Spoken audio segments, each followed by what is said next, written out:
Olá, meus irmãos, que a paz do Senhor Jesus seja sobre a vida de cada um de vocês. Estamos aqui muito alegres, muito felizes para mais um dia de leitura do Plaboc, o plano de leitura anual da Bíblia, em ordem cronológica. E hoje vamos dar prosseguimento à nossa leitura do livro de Eclesiastes.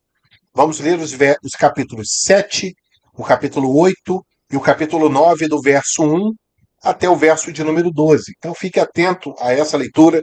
Se você ainda não é inscrito no canal, por favor, se inscreva no canal, ative ali as notificações clicando no sininho e faça também o triplo C agora nesse vídeo, por favor.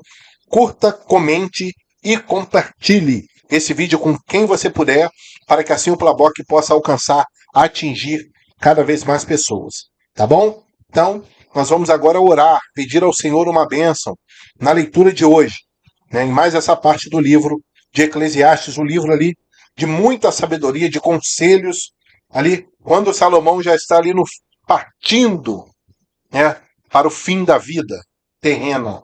Né? Então ali ele observa, ele faz um saldo, né, ele faz um apanhado, um inventário de tudo aquilo que ele pôde observar e aprender em toda a sua vida, e ele nos esbanja, né, de riqueza com esses ensinamentos, para que eu e você hoje pudéssemos, pelo Espírito Santo, não cometer os mesmos erros, então pudéssemos ver a vida sob uma outra perspectiva e assim podermos gozar e desfrutar das bênçãos que o Senhor tem a nos oferecer. Tá bom? Vamos então orar, pedir a Deus uma bênção na leitura de hoje. Vamos lá? Nosso Deus, nos abençoe nessa leitura mais uma vez. Abra o nosso entendimento espiritual, que o Senhor possa segurar em nossas mãos e nos conduzir para uma leitura de grandes aprendizados. Nós oramos assim em nome de Jesus. Amém. Amém? Então vamos lá? Então, Eclesiastes, capítulo de número 7. Um bom nome é melhor do que um perfume finíssimo, e o dia da morte é melhor do que o dia do nascimento. É melhor ir a uma casa onde há luto do que a uma casa em festa, pois a morte é o destino de todos. Os vivos devem levar isso a sério. A tristeza é melhor do que o riso, porque o rosto triste melhora o coração. O coração do sábio está na casa onde há luto, mas o dos tolos na casa da alegria. É melhor ouvir a repreensão de um sábio do que a canção dos tolos. Tal como o estalo de espinhos debaixo da panela, assim é o riso dos tolos. Isso também não faz sentido. A opressão transforma o sábio em tolo, e o suborno corrompe o coração. O fim das coisas é melhor do que o seu início, e o paciente é melhor que o orgulhoso. Não permita que a ira domine depressa o seu espírito, pois a ira se aloja no íntimo dos tolos. Não diga, porque os dias do passado foram melhores do que os de hoje, pois não é sábio fazer tais perguntas. A sabedoria, como uma herança, é coisa boa e beneficia aqueles que veem o sol. A sabedoria oferece proteção, como o faz o dinheiro, mas a vantagem do conhecimento é esta: a sabedoria preserva a vida de quem a possui. Considere o que Deus fez. Quem pode direitar o que ele fez torto? Quando os dias forem bons, aproveite-os bem, mas quando forem ruins, considere. Deus fez tanto um quanto o outro, para evitar que o homem descubra qualquer coisa sobre o seu futuro. Olha só, guarda esse texto aqui, eu vou fazer um comentário sobre esse texto aqui. Nesta vida sem sentido, eu já vi de tudo. Um justo que morreu, apesar da sua justiça, e um ímpio que teve vida longa, apesar da sua impiedade. Não seja excessivamente justo, nem demasiadamente sábio. Por que destruir-se a si mesmo? Não seja demasiadamente ímpio e não seja tolo. Por que morrer antes do tempo? É bom reter uma coisa e não abrir mão da outra, pois quem teme a Deus evitará ambos os extremos. A sabedoria torna o sábio mais poderoso que uma cidade guardada por 10 valentes. Todavia, não há um justo na terra, ninguém que pratique o bem e nunca peque. Não dê atenção a todas as palavras que o povo diz. Caso contrário, poderá ouvir o seu próprio servo falando mal de você, pois em seu coração você sabe que muitas vezes você mesmo também falou mal de outros. Tudo isso eu examinei mediante a sabedoria e disse: estou decidido a ser sábio, mas isso estava fora do meu alcance. A realidade está bem distante e é muito profunda. Quem poderá descobri-la? Por isso, dediquei-me a aprender, a investigar, a buscar a sabedoria e a razão de ser das coisas, para compreender a insensatez da impiedade e a loucura da insensatez. Descobri que muito mais amarga do que a morte é a mulher que serve de laço, cujo coração é uma armadilha e cujas mãos são correntes. O homem que agrada a Deus escapará dela, mas ao pecador ela apanhará. Veja, diz o mestre, foi isso que descobri ao comparar uma coisa com outra, para descobrir a sua razão de ser. Sim, durante essa minha busca, que ainda não terminou, entre 1000 homens, descobri apenas um que julgo digno. Mas entre as mulheres, não achei uma sequer. Assim, cheguei a esta conclusão. Deus fez os homens justos, mas eles foram em busca de muitas intrigas. Louvado e exaltado seja o nome do Senhor. Eu queria só fazer um comentário rápido aqui nesse verso 14. Não. Cadê o verso?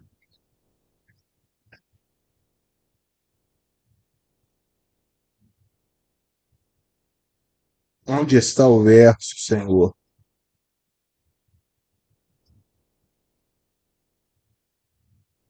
Sim, 14. Quando os dias forem bons, aproveite-os. Bem, mas quando forem ruins, considere.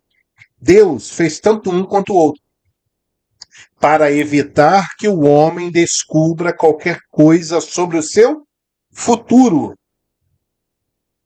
Então, o que a palavra de Deus está querendo dizer? Claro que eu vou fazer apenas uma introdução a essa observação. Existem pessoas, apesar de Deus, ele já falou isso lá no Pentateuco, lá na lei. Ele falou isso lá com Moisés. Olha só, vocês não vão ficar perguntando aos astros, consultando não sei quem, feiticeiro, para que vocês possam descobrir e saber o dia de amanhã. Tá? Vocês não precisam disso. Né? Não precisamos disso. Aí nós vemos aqui, ó, passa um tempo, aí Deus ele reforça essa questão, olha só, vão ter dias bons e vão ter dias ruins. Para os dias bons, alegre-se, aproveite-os. Mas nos dias ruins, considere-os, porque Deus ele fez os dois. Para que Deus fez? Olha só, para quê? Para evitar que o homem descubra qualquer coisa sobre o seu futuro. Então, nós, as pessoas que ficam preocupadas com o futuro, Senhor, o que vai ser amanhã? O que eu vou fazer na semana que vem? O que vai acontecer daqui a um mês? O que vai acontecer daqui a uma semana? Isso não agrada a Deus, queridos. Daqui a pouco a gente vai ver em Jesus, né? Lá no Novo Testamento, Jesus ele fala, olha só, não andeis ansiosos pelo dia de amanhã. Então as pessoas ficam querendo saber sobre o dia de amanhã. As pessoas ficam perguntando a Deus sobre o dia de amanhã. As pessoas ficam perguntando sobre decisões que vão tomar daqui a um mês. Meus irmãos, nós precisamos ter muito cuidado com isso. Né? Porque quando a gente vai olhar, se a gente for avaliar friamente, a gente vai ver que tipo de pessoas e em que tipo de meios fica se perguntando sobre o futuro. Aí daqui a pouco a gente vai cair em horóscopo. As pessoas estão preocupadas com o futuro. Como é que vai ser minha vida na saúde? Como é que vai ser a minha vida nos relacionamentos? Né? Como é que vai ser a minha vida financeira? Como é que vai ser a minha vida profissional? Não andemos ansiosos, irmãos. Vivamos intensamente cada dia. Aproveite os dias bons e considere os dias maus, porque Deus quer evitar que você se preocupe com o dia de amanhã. Então a gente precisa parar de ficar perguntando a Deus sobre o dia de amanhã. Né? As pessoas ficam perguntando, consultando oráculos, consultando cartas, consultando um monte de coisa. para saber sobre o dia de amanhã, como que vai ser o dia de amanhã, o que vai ser amanhã. Meus irmãos, calma. Vamos ter calma, vamos descansar em Deus e vamos viver a palavra. Então, porque o que eu entendo disso também? De equilíbrio, irmãos, equilíbrio. Deus, ele quer equilíbrio. Então, descansa em Deus. Né? Se ele é soberano, né? E eu creio que ele é, mas se ele é soberano na sua vida, por que eu vou ficar me perguntando e me preocupando com o dia de amanhã? Senhor, o que eu vou fazer? Para que lado que eu vou? Para que carro que eu compro? Que casa que eu compro? Que emprego que eu escolho? Irmãos, calma. Deus, ele tem a sua história nas mãos dele. Tá certo? Amém? Então vamos seguir. Eclesiastes capítulo 8. Quem é como o sábio? Quem sabe interpretar as coisas? A sabedoria de um homem alcança o favor do rei e muda o seu semblante carregado. Este é o meu conselho. Obedeça às ordens do rei, porque você fez um juramento diante de Deus. Não se apresse em deixar a presença do rei, nem se levante em favor de uma causa errada, pois o rei faz o que bem entende. Pois a palavra do rei é soberana, e ninguém pode perguntar: o que é que estás fazendo? Quem obedece às suas ordens não sofrerá mal algum, pois o coração sábio saberá a hora e a maneira certa de agir. Olha só, tá certo? Então não se preocupa, não se preocupa. O Senhor, ele vai mover. O Senhor, ele vai mover todas as coisas para que aconteça na hora certa, da forma certa. Verso 6. Pois há uma hora certa e também uma maneira certa de agir para cada situação. O sofrimento de um homem, no entanto, pesa muito sobre ele, visto que ninguém conhece o futuro. Quem lhe poderá dizer o que vai acontecer? Ninguém tem o poder de conter o próprio espírito. Tampouco tem poder sobre o dia da sua morte e de escapar dos efeitos da guerra. Nem mesmo a maldade livra aqueles que a praticam. Tudo isso vi quando me pus a refletir em tudo o que se faz debaixo do sol.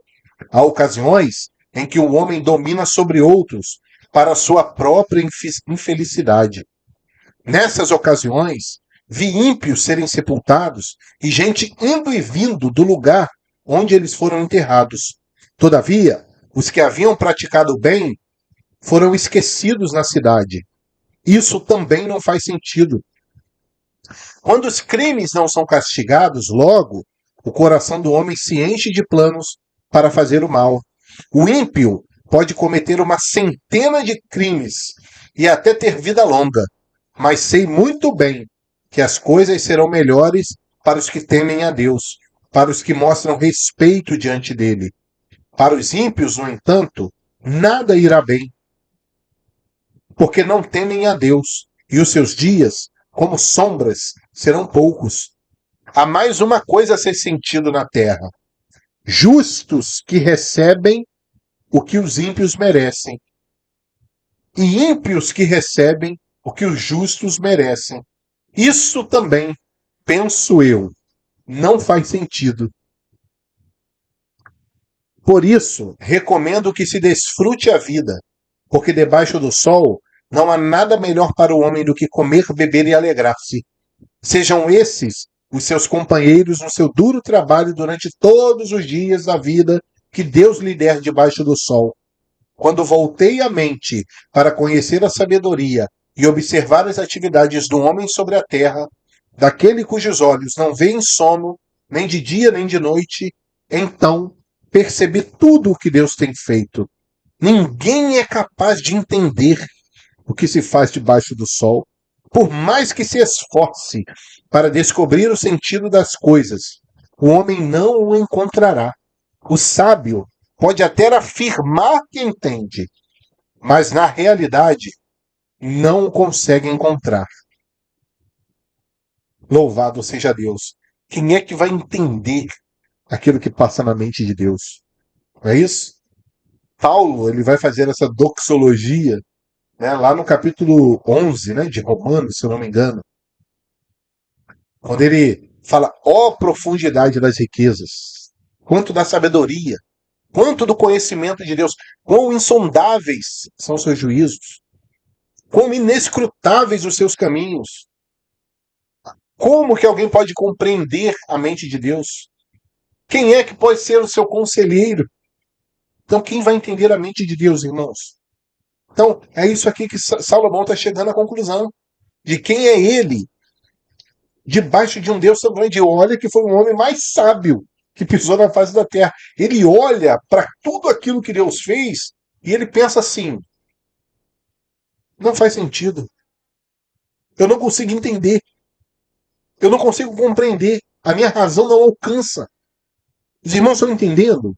Por isso é que nós não precisamos perder tempo tentando entender Deus.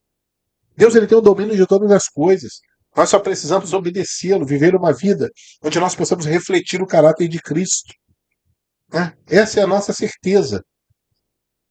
Vamos lá. Vamos para o capítulo 9, lembrando que vamos ler apenas até o verso de número 12. Eclesiastes 9.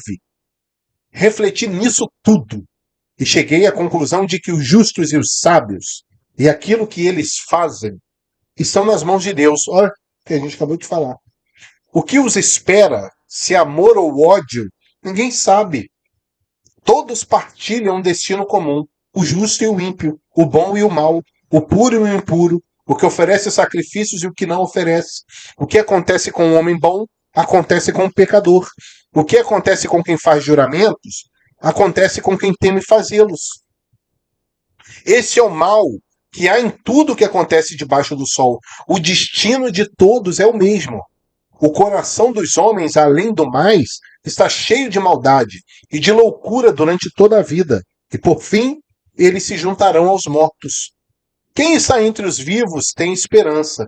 Até um cachorro vivo é melhor do que um leão morto. Pois os vivos sabem que morrerão, mas os mortos nada sabem. Os mortos nada sabem. Tá bom? Guardou isso aqui? Então não adianta perguntar, né? Para quem não sabe.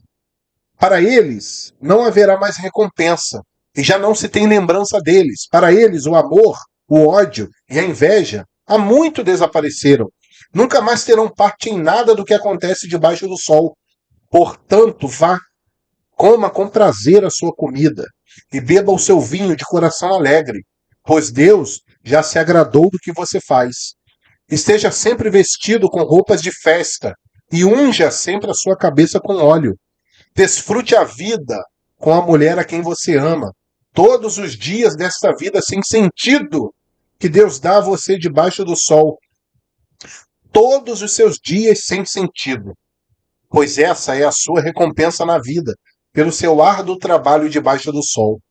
O que as suas mãos tiverem de fazer, que o façam com toda a sua força, pois na sepultura, para onde você vai, não há atividade nem planejamento, não há conhecimento nem sabedoria. Percebi ainda outra coisa debaixo do sol.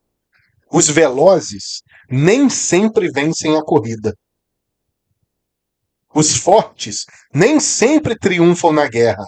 Os sábios nem sempre têm comida. Os prudentes nem sempre são ricos. Os instruídos nem sempre têm prestígio, pois o tempo e o acaso afetam a todos.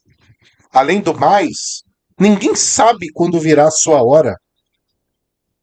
Assim como os peixes são apanhados numa rede fatal e os pássaros são pegos num laço, também os homens são enredados pelos tempos de desgraça que caem inesperadamente sobre eles.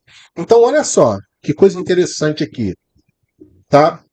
Isso aqui às vezes acontece quando há algum infortúnio, né, na vida de alguém, na saúde, no trabalho, e aí as pessoas ficam buscando explicações. Ah, aconteceu isso por causa disso.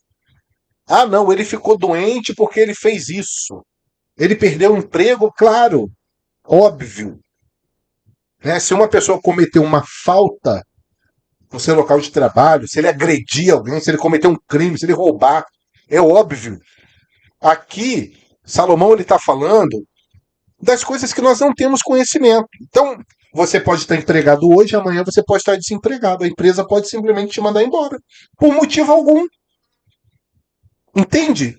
É exatamente esse tempo de desgraça que cai inesperadamente sobre o homem. Então, às vezes, as pessoas ficam arrumando motivos onde não há. A pessoa perdeu o emprego, a pessoa ficou doente, adquiriu uma enfermidade muito difícil, e as pessoas, foi porque você fez isso, foi porque você deixou de fazer isso, ou por causa disso, por causa. Então perceba, irmãos, que isso acontece para o justo, para o ímpio, para o pecador, para aquele que é santo. Então, o sol está aí debaixo e sobre todo mundo. Então o ímpio fica doente, o justo fica doente, o ímpio perde emprego, o justo perde o emprego. Tá certo? Tem crente que prospera, tem ímpio que prospera. E ponto final. Nós não precisamos ficar pensando, querendo justificar as coisas, apontando o dedo para as pessoas. Porque ninguém sabe quando virá a sua hora. E sabe, no meio religioso, eu vou fazer aqui um desabafo aqui com os irmãos. No meio religioso, então, isso acontece muito. Quer ver só? A pessoa muda de igreja. Ela sai de uma denominação e vai para outra. Aí daqui a pouco ela fica doente. Aí vão querer dizer o quê? Que foi porque ela saiu de lá. Aí ela ficou doente. Ah, ela perdeu o emprego. Vai ser porque. Não, porque ela deixou aqui a denominação. Então, porque ela não quis mais ficar com o pastor A, com o reverendo B, ou com o bispo C. Então, aí por causa disso ela ficou doente, por causa disso ela perdeu o emprego.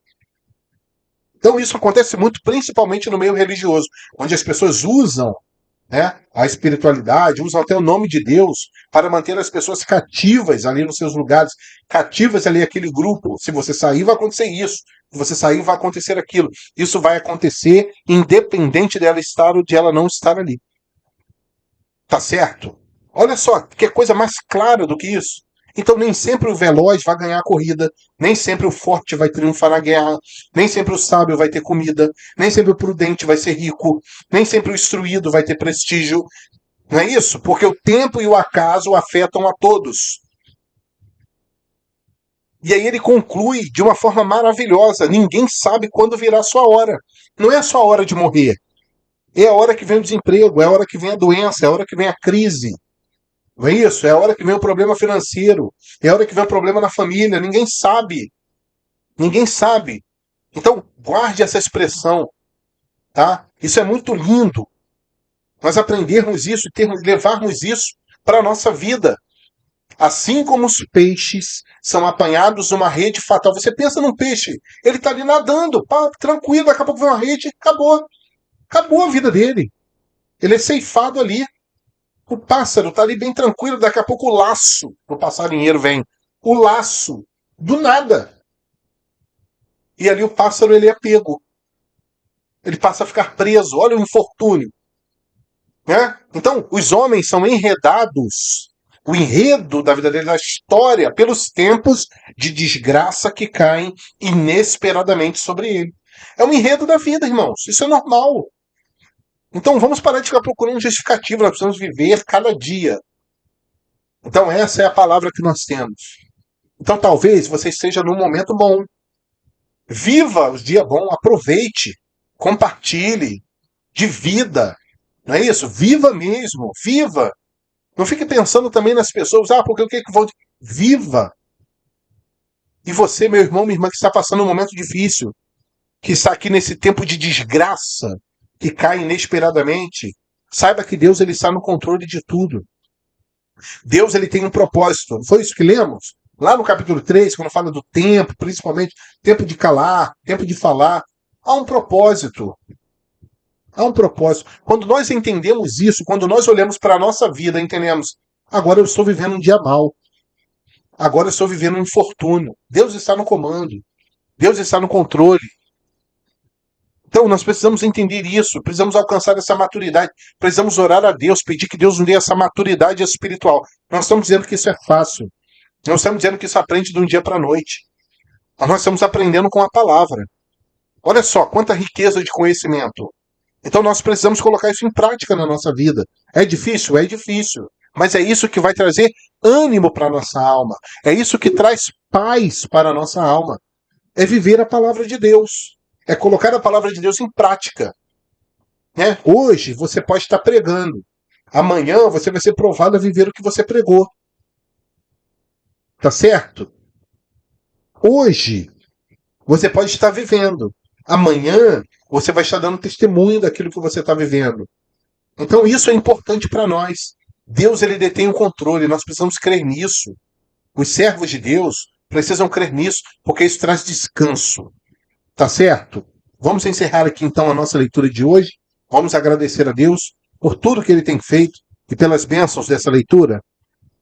Mas antes, por favor, não esqueça de curtir, compartilhar e comentar nesse vídeo aqui. Ele é muito importante. A sua participação, a sua interação com o conteúdo, ela é muito importante para que o Plaboc possa alcançar cada vez mais pessoas. Vamos orar, pedir a Deus essa bênção. E se você ainda não é inscrito, se inscreva no canal. Tá? Nosso Deus, muito obrigado pelo aprendizado da tua palavra. Segura em nossas mãos a cada dia. Nos ajude. Louvado seja o teu nome pela tua palavra, como nós temos aprendido. E como a tua palavra ela traz paz para o nosso coração. Ela traz descanso em meio às aflições. Oramos assim gratos por tudo, ó Deus. Em nome de Jesus. Amém. Amém, meus irmãos? Que Deus abençoe a sua vida e até o nosso próximo dia de leitura.